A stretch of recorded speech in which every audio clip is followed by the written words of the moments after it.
We should start there. Like, what year did we meet? Yeah. Start there. What you were building then. And what I was doing then, Yeah. versus what Let's we're doing go through now. it. Because I think, like, I want people to understand. This shit takes time. Yeah, it's a journey. It's not... It takes time. It takes iterations. It takes persistence, consistency. Like, throwing in and And like out you're of, saying, like, it's the different pivots. It's a different, Yeah. Guys, are we good? Okay, cool. Yeah, I think, like, there's a... Okay.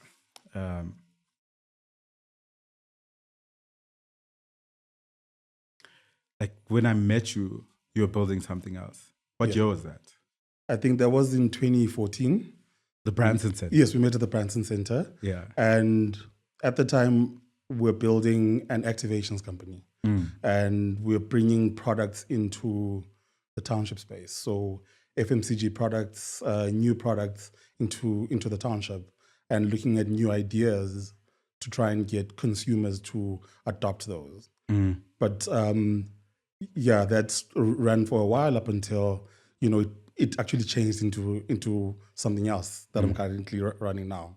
That's crazy. Like, and we don't talk enough about the hundreds of pivots. I think when they talk about the big startups, it's always like, oh, it was just one thing.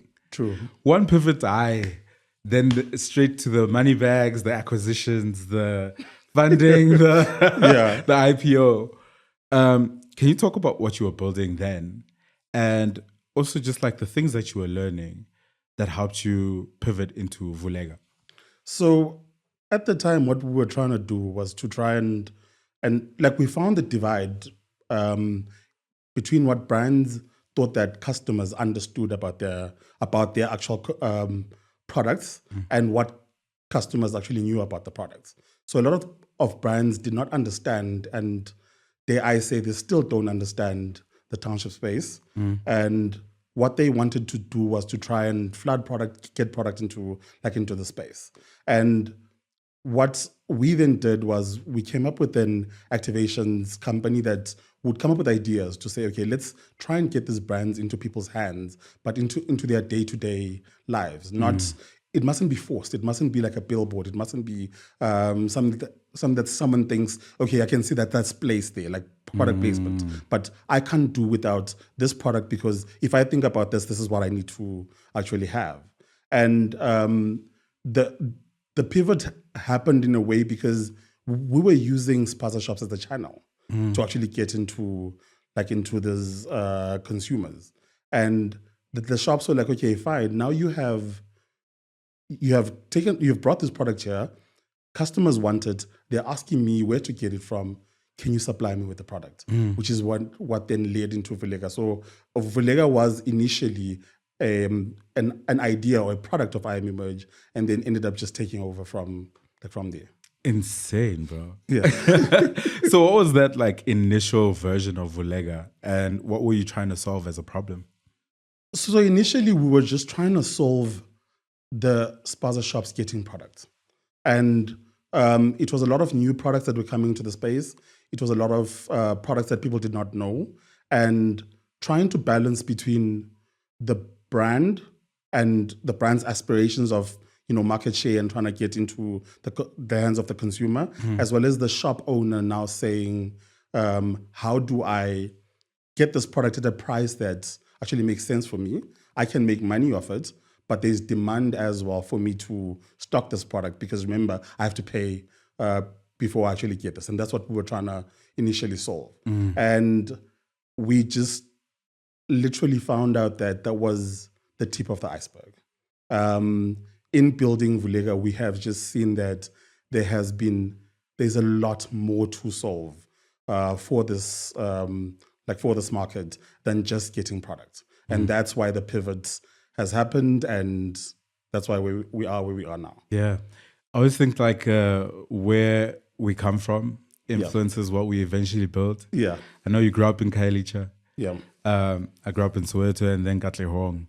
So the way township works, I think it does ingrain some of like those lessons into how we see business opportunities and the things that we want to build. Yeah. And where we're from influences it as well. Can you talk about like why the township was so important for you guys and the opportunity you saw to build a technology startup that was solving something for the township? So I think the biggest thing is that sometimes, in retrospect is when you can see that something actually happened. So like growing up, my parents actually ran businesses in the township. And I went to university. So I was actually a Stellenbosch. I was a med school student. I had to drop out though for like financial reasons. And the reason why that happened was because the businesses did not perform as well. And in retrospect, what we are solving for now is exactly what the problem was back then, without necessarily knowing that. Yeah. What was the reason? So there was a lot of these businesses run informally, and and I'm saying informally because there is actually a formula to it that we don't necessarily see. And there isn't systems, there isn't a lot of access to credit, there isn't a lot of access to, a lot of things that more formalized businesses would get. And that's why those businesses would then not essentially perform as well, even though there is such a big market within the township economy. There's so much money that is floating within there that is obviously not seen because it is not within the formal space. Yeah. Sure. I like that you said Yeah. informal. Yeah. Because I do think that we define formal in the sense that this business needs to fulfill a certain criteria for financial institutions, for insurance companies, for these organizations that are going, okay, if you have these things in place, we consider you a formal business versus a informal business. But there are systems being built to run those businesses. They just not documented the way that, financial institutions might see and stuff like that. But like you guys still saw the opportunity. So we saw the opportunity first around the products, like I said. Our big pivot now is essentially what you've mentioned right now, to meet the businesses at the levels that they are in, but then get them to make sense to the formalized businesses. So you're talking about financial institutions. We've got a credit profile building capability on our platform, where then they can use this to then be able to say, you know what, we can then lend to this business because the business actually makes sense. You're talking about insurance. We've partnered up with an insurer and are launching an insurance product for these businesses. And you're talking about financial institutions. We're going into payments now. We just got our payments license. Sure. And we're digitizing all of that. But then we're not trying to do this in a way that is the understandable or the way that it's been done. We're trying to meet the business at the level that, they are at, but also try and digitize them or get them to the point where the formalized business can understand them as well. Yeah. I always think we underestimate how much technology is being used in township businesses. Yeah. Yeah, that's true. Whether it's payments, whether it's processing, all these different things. Yeah. There's technology involved. There's a lot of technology involved, yeah. What would you say is the thing that you guys realized about how to build technology for people and meet them where they are? Yeah. Where, how the actual platform works. Okay. It's frictionless. You don't want people to be fighting to try and adopt something new. Yeah. So what are the things that how you guys thought about how to build something like this? So I'm not going to try and act like we came up with it was a big hurrah moment. No. When we first started out, we also built mobile apps with all the bells and whistles, and we got out there to try and get people to try and use them, and they were not used. And we asked ourselves, but why? And it's essentially exactly what you're talking about. You are taking people out of their comfort zone and then saying to them, after taking them out of their comfort zone, use this new toy or technology that they don't know or know nothing about. And then what value does it actually bring to them? We have then had to dumb down from what we were building to essentially a WhatsApp-based solution. So our solution works on WhatsApp, where a shop owner does not necessarily have to download another platform. He uses WhatsApp on a daily basis, so it's easier for them to use it. But it's a WhatsApp shop in that, you know, they can place the order on WhatsApp either via a chatbot or essentially with a picture and a price. They place the order. It's linked to an accounting system already, so they don't have to do that work. It sends them already a code on WhatsApp, and if they accept the code, they can follow up on where the product is. It tells them where the product is in terms of the journey, and after delivery, it sends a delivery note, it sends an invoice, all on WhatsApp. But in the back end, then we're doing all of the work of the scoring. We're doing all of the work of the data. We're doing all of the work of the stock management, where we can then give these reports, like I say, to a formalized business or to the businesses themselves, where we're not taking them out of what they're usually used to doing. Sure. Man, that's such a great job, though. I mean, obviously now it's easy to just laugh and be like, you figured it out. But I can't imagine the humility that comes with, you built the big thing. Yeah. You've packed it with features, you spent the money, and then realizing the user is like, I don't want to use this. This doesn't matter to me. Exactly. It's not solving my problem. It doesn't speak to me in that way. Can you talk about like the difficulty of that realization, the humility it comes with, but also then what's the process of then going, okay, let's go back, let's stop, let's build it from scratch? So it's essentially, I think, I'll start off with the second part around the process of the build it from scratch. It's speaking to them. It's not speaking to them. At them. It's not speaking at them, sorry. It's speaking to them and understanding what would be easier for them to actually use. Like this is just saying to them, here's a platform. It's the best platform ever. I mean, come on, use it. Like, come on. We thought about this. Why wouldn't you use this? We thought about this. We went through so much to develop this. And remember, I'm also not a dev. So we've had to pay crazy amount of money to developers to develop something that we think would work versus actually saying, okay, what would work best for you? And that is where that mind change or that humility of then saying, okay, let us go back and, you know, we've gotten some money, we've used this money, we've done all of those things, and then the downloads are at like 20 or 30 or 50, and you're just like, oh my God, what is happening? And you've gone out there and said, we've built the best platform for this people.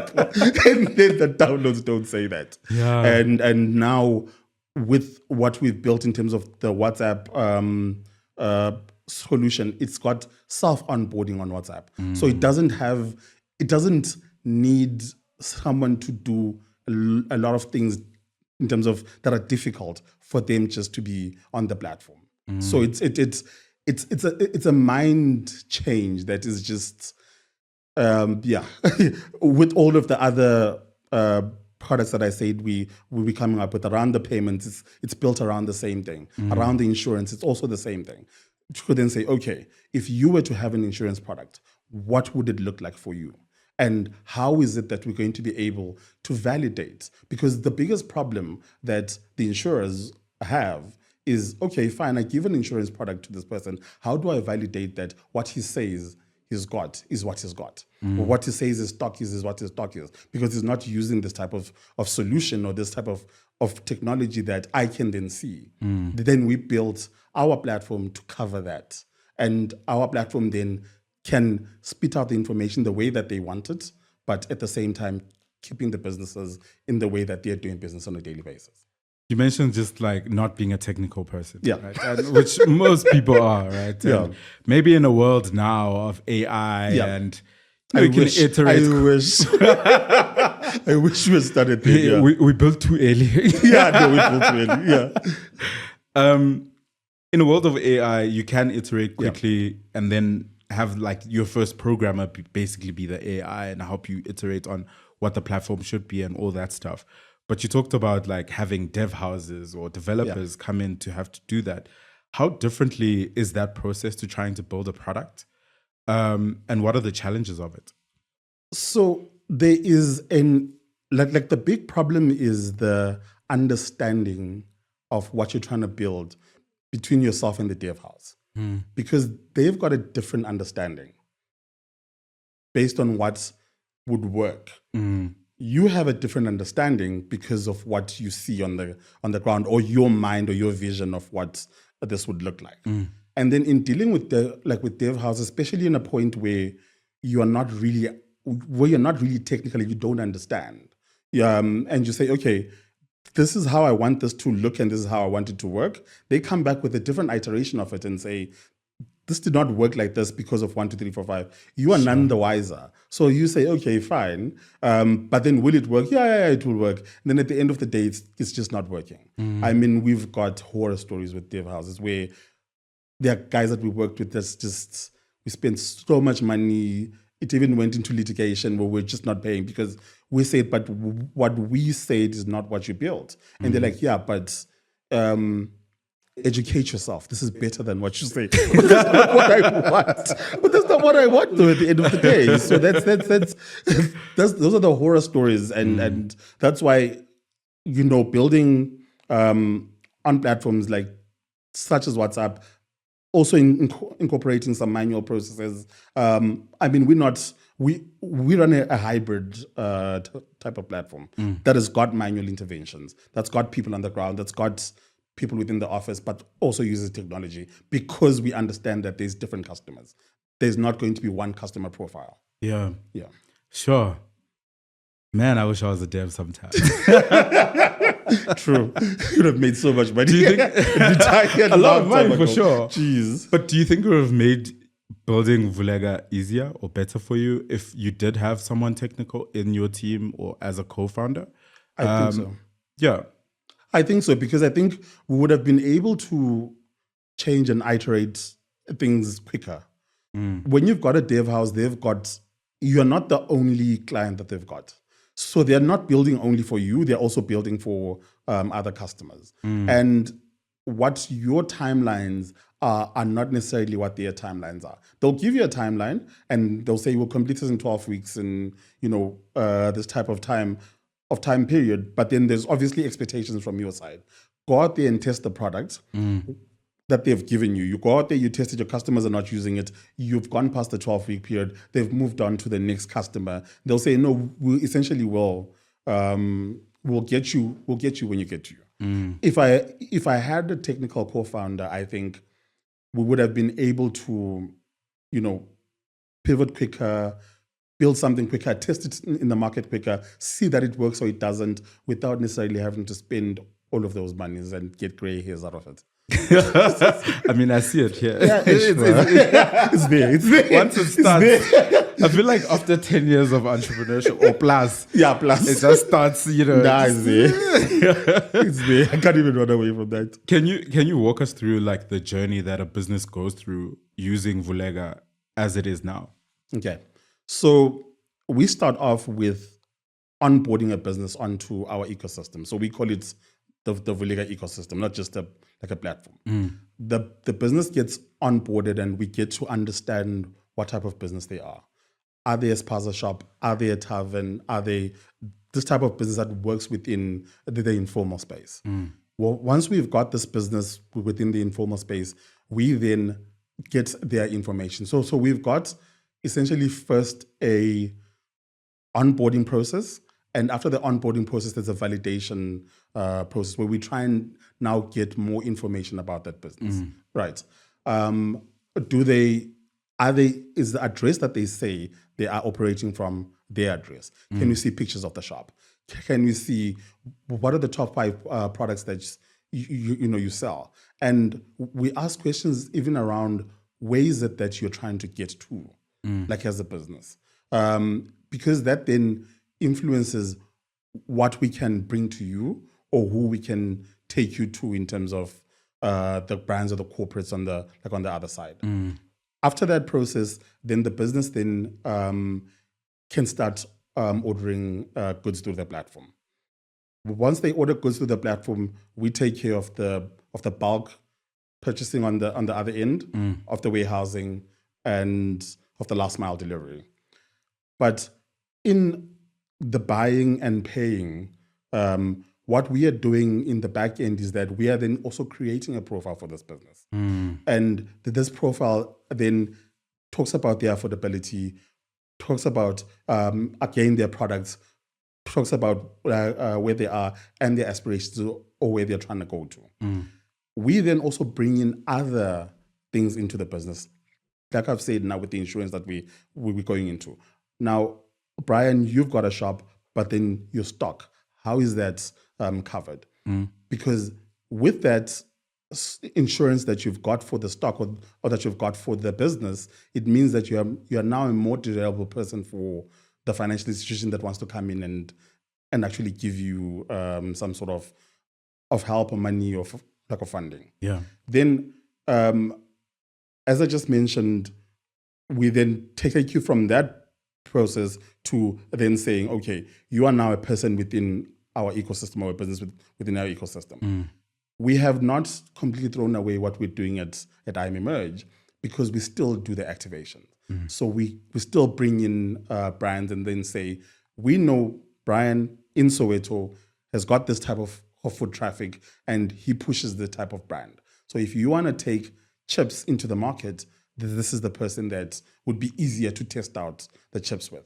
And then that means two things for Brian. One, he's able to get more money because we pay for that. We pay them for how they get their like we pay them for introducing products like into the market. We pay for their space. We pay them for actually gathering information like as well to like on behalf of the brands. Yeah. So he's got a separate source of income or revenue apart from just him buying and selling. And that then means he's also then diversifying what it is that he's doing as a business. The third layer or where we are going into now is also now around the payments. This is the digitization of how their customers pay them and how they pay like suppliers. But underlying all of that is the fact that, again, we can use all of that data and that information to build out or cover out the profile for this customer. Sure. It's quite a lot. But it's also like just powerful, right? Like you can see how this can make more of these businesses more sustainable, help them grow more, help them see more opportunities outside of what they're actually doing. But also just like helps them be able to trade in much better ways as well. Yeah. What can you say about, a lot of organizations, when you mention the township economy and, building tech for that specific market, they can overlook it because they feel like it's too much work or they don't understand it enough to try and actually build anything for it. What are the lessons you've learned about trying to build tech for these markets? And how do you build trust with people to say, we're a platform that's going to help you be able to build your business in this much better way, and do things with technology really enabling you in the best way as well? So I think, again, starting off with the second question, the building of trust is by working with people from those communities. So if we're going to go into a new community, we don't come in with people from outside the community. We work with people from that community. Be it our agents, be it the drivers, be it whoever is works within that area is someone from that area. So there's already a level of trust that has been built between them and like the shop owner. They know who he is. They know where they grew up maybe watching him. They know him. So or they know her. And at that same time, if I now bring you something to say, Mama, try and use this, there's already a barrier that big barrier has already been gone over, because now it's easier to go over that hurdle, because you're not just going to try, you're not trying to sell me something. You're trying to help me to get my business better because there's a relationship already there. So that's how we are doing that. And another one is also in speaking to the customer. So we do a lot of surveys, but they're not, your surveys that you can just send with, we do through our platform where we say, can you answer these questions? And then we give you some sort of incentive, but we speak to the customers quite a lot. And that also builds a lot of trust. And I think you can also imagine when you're providing goods and you are then bringing goods to these people, a couple of things will always happen. There could be a hijacking, there could be this, the product might not be available. And in going back and again, bringing yourself down to that level and saying, listen, this is exactly what has happened, and 1, 2, 3, 4, 5, versus saying, go and call some 0800 number, and then after that, they will tell you like what's happening. I'll give you a case number, I'll give you this. It's more personal than that. And if there's an issue with the product, these customers know exactly who to speak to in a way where via WhatsApp again, I can just chat and say, I got this, there were 12 instead of 15, what's happening? Then, it's in getting back to them. I think the other question was around the advice or what I can say to people building or trying to build for this market in terms of technology.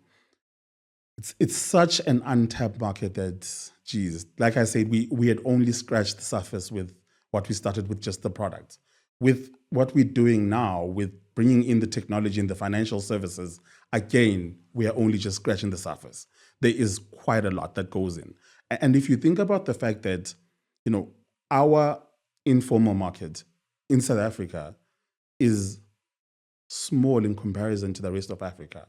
If you build a solution here, the solution can work throughout Africa because the markets are not that different.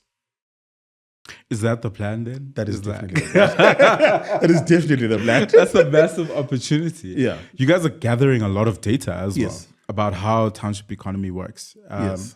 What's happening, with the numbers, the actual value of businesses and them transacting and what they need. What are the things that you're learning about, like what those businesses are and how they operate? So again, there is the quote unquote that we spoke about in terms of the informal. These businesses have got systems. They've got their systems and those systems work for them. They know and understand what product got in, what product got out. They know and understand pricing. They know and understand where to get the cheapest products. They know and understand what their customers want without someone saying, this could sell better here than there. Another thing is, as much as we also say they work informally, they know and understand money. They understand what it is that they're making on a daily, on a weekly, on a monthly. And without the support, they understand growth. They understand where they want to grow, but they just don't have the support. And that's it frustrates them quite a lot. You find a lot of people making a lot of money, but it's mostly cash money, and they're not, if they had the right help and guidance, geez. It would unlock so much. Wow. Yeah. Sure. Yeah.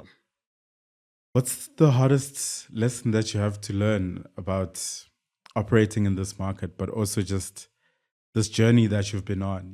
It's 7 years with Vuleka, but then marriage is like that's a whole it's a much longer journey, right? Yeah. What's the most difficult lesson that you've had to learn in that journey? It's to not think that I know, because I don't. So it's to not think that I know better than the shop owner that is running that business, because that is not my business. It's to not think that my solution is better than what it is that he currently is using or what he's currently doing. That is the hardest thing. And again, like you said, it's the most humbling thing, because you would think that every other business is doing 1, 2, 3, 4, 5. Why are you not doing this? There are different nuances and different reasons why the businesses do not operate in the ways that they operate. And unfortunately, to go back to the earlier question that we had around, corporates or businesses that are trying to access this market, a lot of decisions are made in boardrooms without necessarily being on the ground. And those decisions, yes, the ideas are brilliant. Again, to our bells and whistles platform because it was brilliant. I mean, geez. But then when you get down on the ground, it's not exactly what, the customers want to use. So it's in trying to not necessarily entrench, but understand what you're bringing in that is that can enhance and that is not something that is taking out of the economy. I feel like you still have like a lot of purpose towards why you're doing this. I don't think people want to do this just because there's a big paycheck at the end of it. Like, if you are in this journey for 13 years, you're in it, right? Yeah. You're married to this thing. There's purpose at the center. How do you navigate that reality of like having this purpose and higher, thing that says, I need to do this versus wanting to do this? How do you balance those things and versus the practicality of this business needs to be sustainable? Yes, and we need to make there's numbers and don't forget the balance sheet and this and that. I think the purpose is what drives you to keep going when the numbers are not.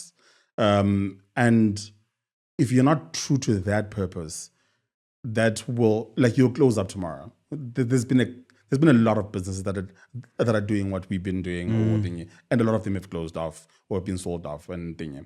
But also, it helps you to pivot quicker, but still serve the same market.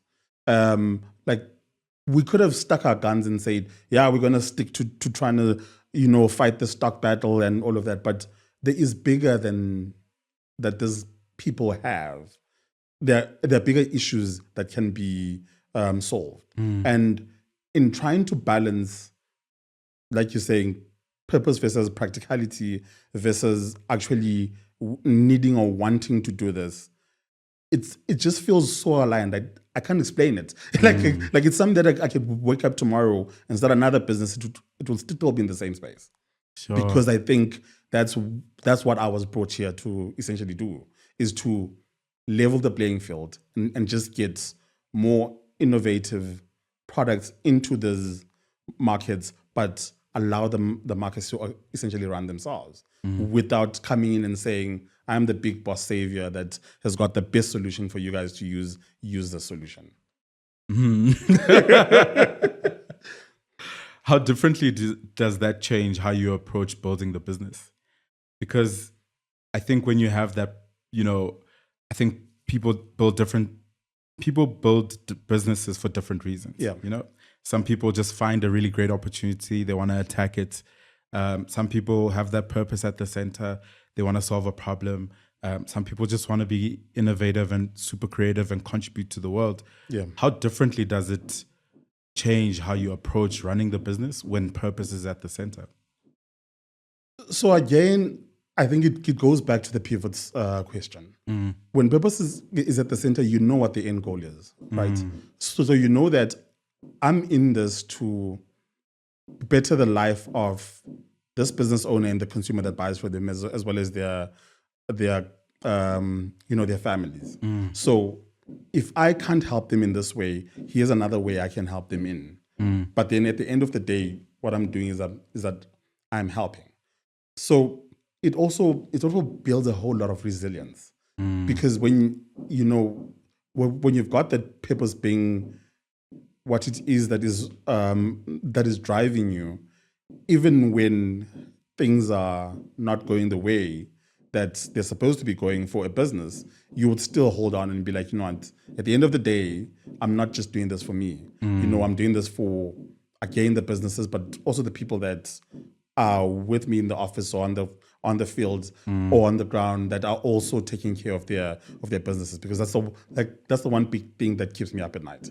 Like, to say, okay, if this is to go belly up, then how many lives are actually going belly up? Because now this person doing this is putting food on the table for their family or extended family. And that goes for employees, for the shop owners, for anyone else that is within this ecosystem. Do you feel like that makes you a better builder? I don't know if it's a better builder. I think it's a more patient builder.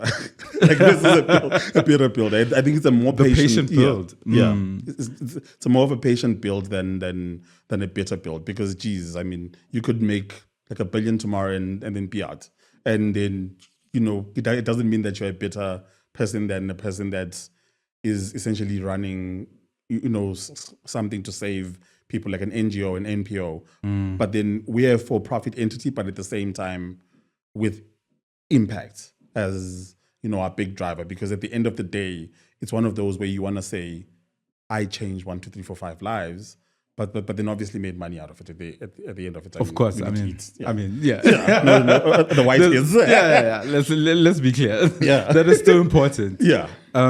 What has kept you going when those moments do come? It's a tough moment. How do you manage through those moments? But also on the other end is like, how do you deal with failure? So managing through the moments is mostly around community. So I'm still friends with a lot of the people that I started this journey with, that are in different industries. A lot of the people from the Branson Center. We meet up, we have coffee, we share war stories, we trade, and they bring in those type of relationships. It's also being involved in other communities that are also entrepreneurial based communities, where you can talk to people that are also going through the very same thing, and that will then essentially keep you going. The failure one, I think, is there's no one size fits all, to be honest. There's no way in which you can fail today and then just be okay with it and say, yes, the nice way of looking at it, or the pretty version is you get the lesson out of it. You do, but it comes at an emotional toil. It's not nice to fail. It's not nice to try something out, which we have done countless times. I mean, apart from Vuleka, there's a couple of other entities I've been involved in that are in the ground now that we tried and those didn't work. So it's in, as cliche as it may sound, it's in failing fast and failing forward. Because as much as you can't run away from the fact that it's not, you are going to, especially if you're trying to build something new, or you're trying to build something that's not been done, or do something differently. Your perceptions of what you think is not necessarily going to be what is consumed by the people on the ground. So it's in taking the lessons from there, after licking your wounds, of course, because you probably have to do those quite a lot, and say, okay, you know what, this didn't work, let me try this. But at the same time, again, to the purpose, if the purpose is there, you will still continue and go back and wake up the next day and do it. And there's no plan B. AKA said it best. Yeah. But there is a plan B. NC and D or whatever. I think like some people just, entrepreneurship is the thing that decided that, and I think maybe you are definitely one of those people where even if this was going to fail or something were to happen, you'd start another business. You wouldn't necessarily go into traditional employment or whatever it is. And you're dedicated to this. Like this is the thing that called. True. Like I said, I dropped out of varsity. I had, a couple of those small jobs, but I've never had like a proper 9-to-5 job. I've never. So this is all I know. So it's being true to it. And this is like when they say there's a calling, this is something that you wake up and you say, yes, I would do this, as bad as it gets. And like you put it can fail tomorrow. Another idea will come up. I'll do another business. I think this is just it. And, with the next level essentially being, okay, all of the lessons that I've learned, let me try and help out people that are coming up and say, hey, don't do that because I did that and look what happened. Yeah. But then still staying within the same like ecosystem. Yeah. Yeah.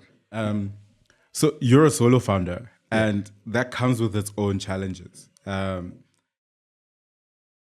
Would you advise someone to go down that route, building something on their own, building a team? Or is it better to go with a partner, with maybe a partner 3 or 4? And I've seen like that combination of 4 co-founders usually brings about like some strength to it. I definitely would not advise being a solo founder. I think there is shared responsibility in having partnerships. I mean, I didn't start this alone. I had partners, and at that time, it was easier than what I'm doing now, where everything rests on your head.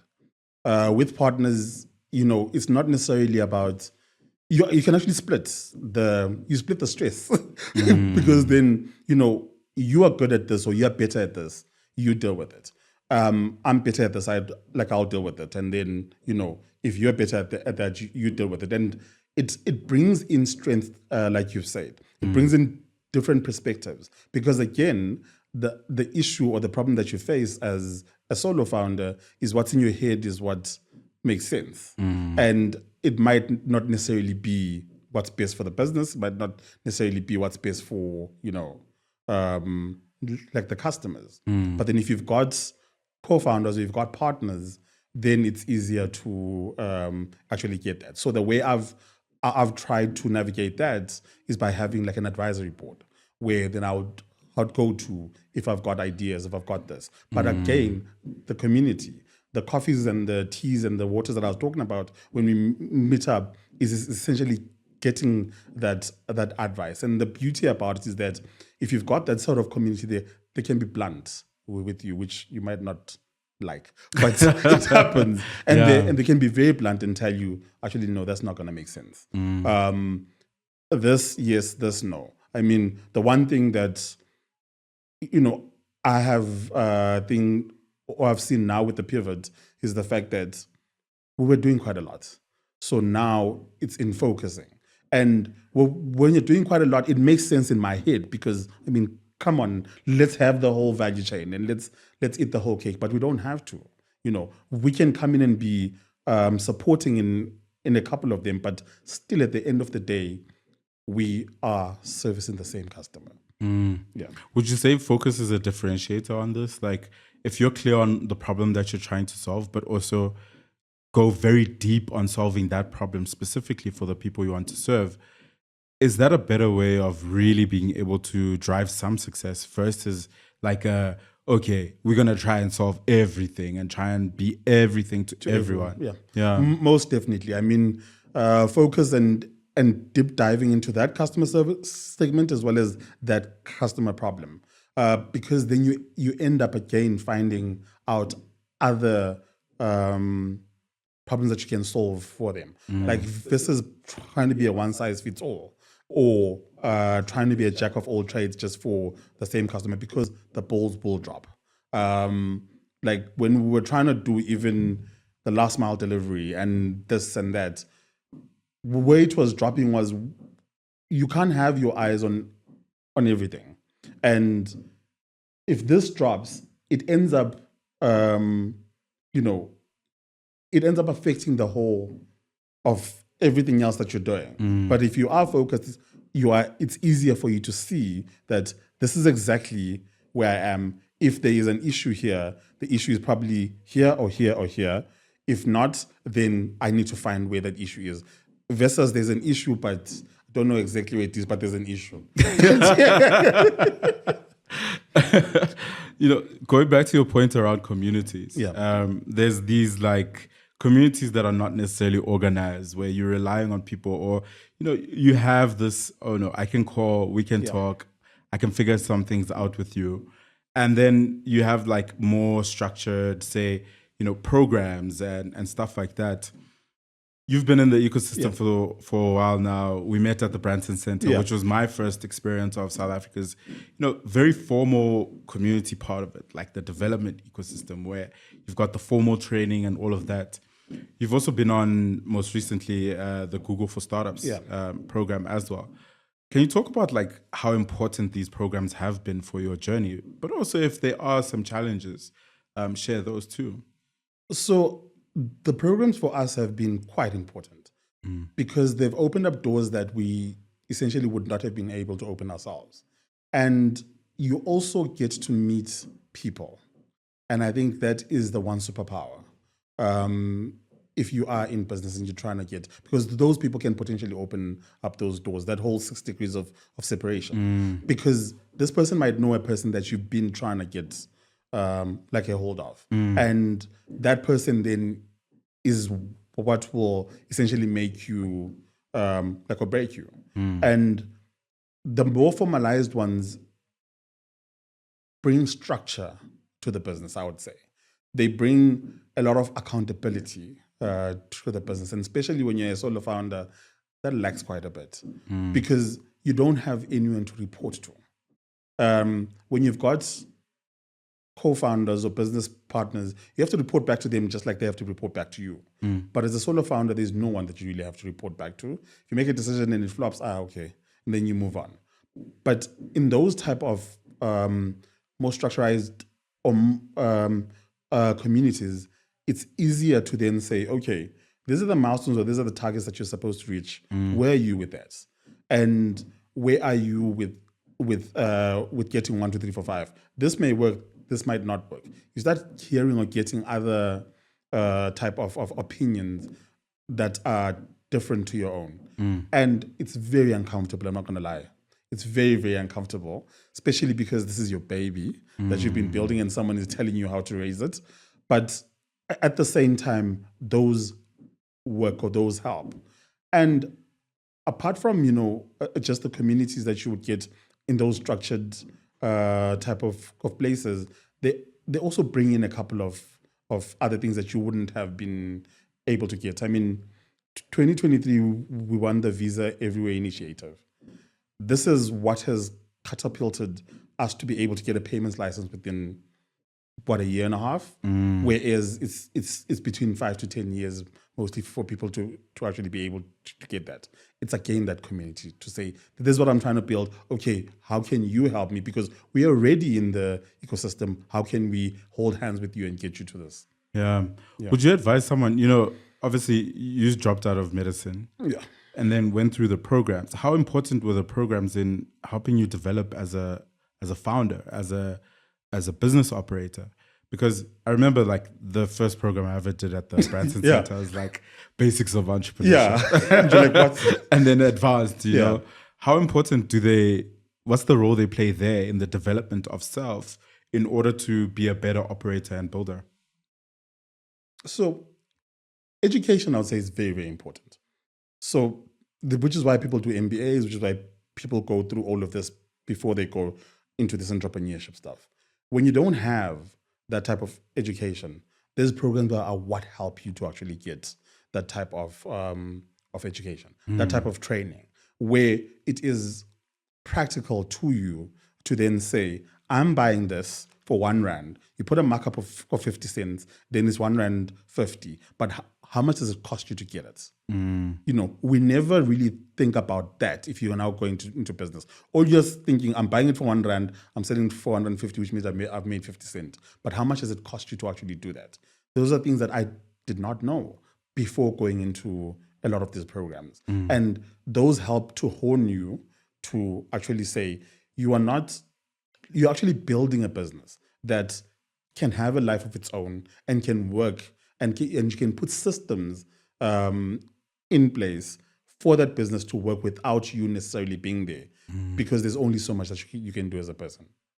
You 7 years into this journey, what does success look like at Vuleka in 5 years to 10 years? So 5 to 10 years is us being in the rest of Africa, us having like merchants in different regions trading with each other, within, again, this informal space, and us bringing in solutions for entrepreneurs that are within the informal or township space that make them build sustainable businesses. Because I think that's all that we want to do. We just want to empower informal businesses or the informal space to actually be the people that can help us with this huge unemployment crisis that we've got. Because the easiest thing that you can do as an unemployed person is to take 50 Rand and go buy chips and start selling them, because then you start making money. That's the easiest route, or that's the easiest way for you to get into that without going to go raise a whole lot of money.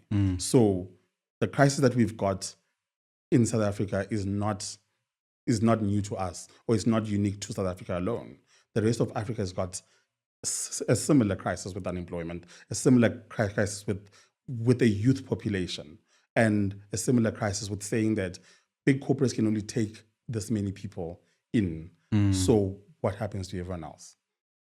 What happens to everyone else is a very powerful call to action. Yeah. It's like, if you're really looking for a problem to solve, unemployment is the number one thing for this country. What have you learned about what it takes to build a business in the township? I know you're building a platform that empowers the people who are building there. Yeah. But you are on the ground, understanding these businesses, understanding how they work, understanding how they grow, how they build. What have you learned about those people and like how they build? They are very, very agile. They are quick to change. Agility is the one superpower I believe that they've got that a lot of businesses do not have. Because today, if me selling Makwaiba doesn't work, but my Otwana works, I'll sell my Otwana tomorrow. And that's it. And keep it moving. And then, it's not like it needs to be that type of structure to say, no, I was here to come and sell Makwaiba and that's all I'm going to do. But if it's not working out, then quick. They can add products, they can move products, they can change like this quickly. It's amazing how you would see a guy essentially move. I mean, we had one guy, I think the one guy that one of the guys that we started out with with a little table on the side of the street. And in about a year or 2 years' time, he had a container that was doing a couple of different things within that one business. And this was all him that was doing all of these different things. So it just shows you the mindset and how they see opportunity is also something that can be learned by a lot of businesses. And apart from just seeing opportunity, it's also in coming to then say, we've seen the opportunity, how do we then address that like for the customer? When you're talking about something like credit, we found out that spaza shops were giving credits to people that stayed within those communities because they knew that their SASSA grant was coming at a certain date, and those people would then come back and pay. There's a whole trust economy that is not recorded on any book, or that doesn't do any type of scoring. But at the same time, it builds those relationships. So that's another thing. It's also about relationships that they build within the space. There's a lot of loyalty as well that goes into the businesses within the space. What is one thing that you know now that you wish you knew at the beginning of this journey? I don't know as much as I thought I knew. That's it. So when I thought this is how it's going to go and this is me with a brilliant solution, no, I don't. I don't know as much as I thought I knew. Thank you so much. Thank you for having me.